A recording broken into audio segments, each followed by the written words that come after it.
आहेत आपल्या समृद्धी महामार्गाला, बरोबर आहे? बरोबर. तर मला तुम्ही सांगा, पहिली लेन कोणत्या वाहनासाठी आहे? Heavy vehicle. बरोबर.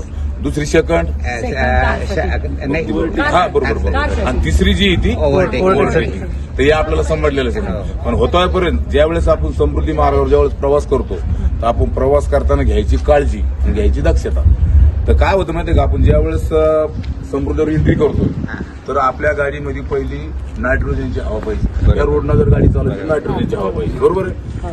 त्याच्यानंतर प्रत्येक गाडीतल्या माणसाने सीट बेल्ट लावणं गरजेचे आहे. आणि मद्यपान करून कोणी वाहन चालवू नये. परत मोबाईल फोनवर अजिबात बोलू नये. काय माहितीये का, आपण काय करतो, मोबाईल फोनवर ज्यावेळेस ड्रायव्हर आता असं मोबाईल फोनवर बोलतो त्याचं लक्ष कुठं राहतं, ते ज्या व्यक्तीशी बोलतो त्याच्याकडे लक्ष राहतं त्याचं. आणि इकडं काय होतं, मग थोडं चेंज सेकंदरी जर नजर हटी दुर्घटना घटी असं आहे. तर आम्ही आता परवा एक 4 दिवसापूर्वी एका फॅमिली होती, तर 10 छोटे मुलं, त्यांनी फक्त पाण्याची बाटली अशी घेतली. पाण्याची बाटली तो अशी फक्त असं प्यायला गेला तर त्याला ते लक्षात नाही आलं.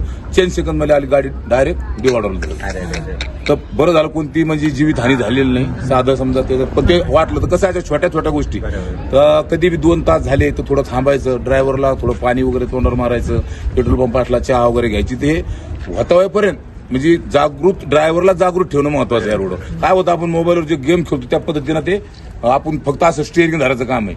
म्हणजे तिथं झोप लागते, एसी चालू असते, तर त्याच्यामुळे ती काळजी घ्यायची. बस तुम्ही आता सगळ्याला तुम्हाला हॅपी जर्नी.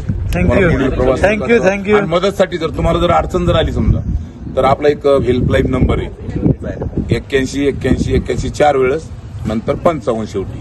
त्या फोनवर आम्ही ते जे चॅनल नंबर असतात बघा आमच्या रोडला, जर अपघात असा घडला बी जरी तुम्हाला नाही थांबता आलं तर आता कसे भरपूर हुशार लोक असतात, तर ते चॅनल नंबर असा समजा तिथे लिहिलेले कॅफे एक्सप्रेस 354 355 असा नंबर लिहिला असतो, त्याच्यावर कॉन्टॅक्ट करा. चालता जरी फोन केला तर एखाद्याचा समजा जीवित हानी टळू शकते. तर एवढी समजा तुम्ही दक्षता घ्यायची. तुम्हाला हॅपी जर्नी. धन्यवाद. थँक्यू.